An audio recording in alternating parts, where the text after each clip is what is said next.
So sa video ito, pag-usapan natin kung paano ayusin ang tabinging alignment ng manibela at harapang fender o gulong ng ating mga Honda Click. Ngayon po natanggal po yung mga fairings niya dahil nag-ball race maintenance po tayo. At isabay ko na po dito kung paano natin may a-align yung paleng or disalign po yung manibela sa gulong ng ating mga motor. Kasi may iba na nakakatsyempo ng hindi pantay or align itong manibela dito sa gulong. At kapag nagmamaneho tayo, syempre pag pantay na yung gulong at paling yung manibela, napaka weird sa pakiramdam kasi paling yung manibela natin pero pantay yung under natin, mga ganung bagay. So para makita kung align po yan, pwede natin i-check dito sa harap.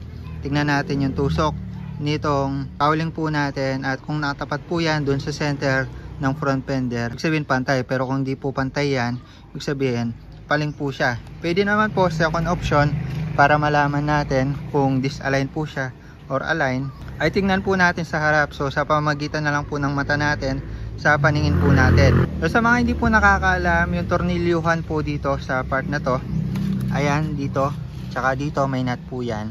Kapag niluwagan po natin yan, gagalaw po yung manibela at pwedeng hindi po gumalaw yung gulong. So papakita ko sa inyo.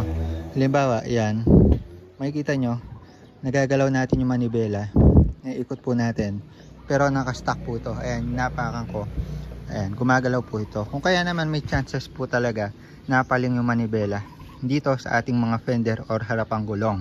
Para solusyonan po yan, napakasimple lang naman po yung concept. Kailangan lang po natin luwagan itong nut sa likod, gamit po tayo ng 17. Pag naluwagan po natin yan, pwede na po natin maikot to. Kasi kung makikita nyo, itong nut po na yan, may support po yan dito na bracket or washer. At yun po yung umiipit dito sa poste ng ating mga manibela. Once na naigpitan po natin yan, naka-align na po yan dito sa tipos, dire-diretso na po yan sa ating mga gulong. Kung kaya naman stable na po yan kapag na-fix na po natin or nahigpitan. Ngayon kung gusto po natin i-align yan, luwagan po natin yan gamit ang 17mm na open or close wrench or kahit impact wrench. Tapos pigilan po natin siya ng 14mm na open or close wrench. Kung ano yung kakasya dito, basta 14mm yung kakasyang wrench or pampigil po dito. So ayan yung sa atin, i-align ko lang siya. Tignan natin sa harapan. Ayan, kung makikita nyo kasi, nagagalaw talaga yan eh. O diba? So tansyahin nyo lang yung sentro. Kapag di pa ay satisfied, luwagan nyo lang ulit, tapos higpitan nyo. Trial and error na lang kumbaga. So try natin higpitan, tapos tignan natin kung align na po siya. Pero ngayon, pagkita ko ulit sa inyo yung disalign. Ayan. Pwede tayong nagmamaneho na diretso yung gulong pero yung manibela na ganyan. Siyempre tatakbo na diretso yung gulong, yung manibela yung hindi pantay. So siyempre para ma-access po natin yan, kailangan po natin tanggalin yung mga fairings po natin dito. So may bukod po tayo na video dyan. Pwede nyo panoorin yung pagbabaklas dito para ma-access po natin yan. Hindi po natin ma-adjust or access tong tornilyo kapag nakakabit yung mga fairings natin. Katulad na yan.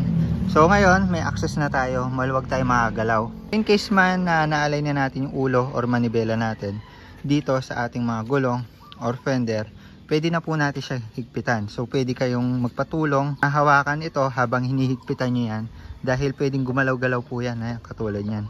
So kung kaya naman talaga minsan yung ibang manibela paling.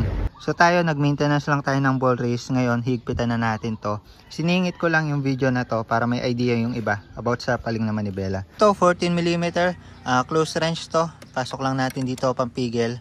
Tapos gamit tayo ng 17mm socket wrench. So ang ikot natin pagpahigpit, clockwise lang po. So bago po natin higpitan ng todo, check lang ulit natin, baka gumalaw po yung manibela. Tignan natin kung align pa rin po siya. Ayan, sa part na to, align po siya, diretso niya. Ayan, siguro may konting discrepancy lang, pero okay na yan. Ay hindi, tabingi pa to. Ito yung sentro niya eh. So sentro natin yung gulong. So sentro natin yung gulong dito. Ayan, nakikita natin yung dalawang front shock natin. Tignan natin sa taas. Nakapaling siya papunta dito. So usog pa natin papunta dito. So sa part na to, papakita ko na lang sa inyo yung naging diskarte ko kung paano ko siya inalign. So tinitingnan ko yung fender sabay dun sa taas na manibela.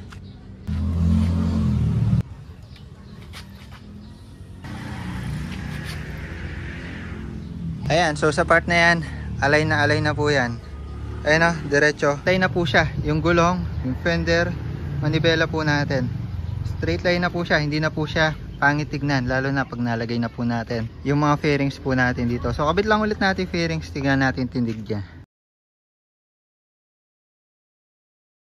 Ayan, ay kabit na po natin lahat at kung makikita nyo naman, pantay po natin siya dito. Ayan, center po natin. Center po siya dito. Ayan, center na center po siya. Papunta dito sa mga fender po natin at sa gulong. Pantay na po siya. So in case man sa inyo, paleng, yun lang po yung solusyon na pwede nyong gawin. Buksan po yan, luwagan yung tornilyohan sa loob. At masusolusyonan nyo na po yung problema sa paling na manibela at sa fender or gulong ng inyong mga motor. So yun lang para sa video nito. The more click, the more you know. Alignment ng manibela at gulong sa ating mga Honda Click. Bye bye!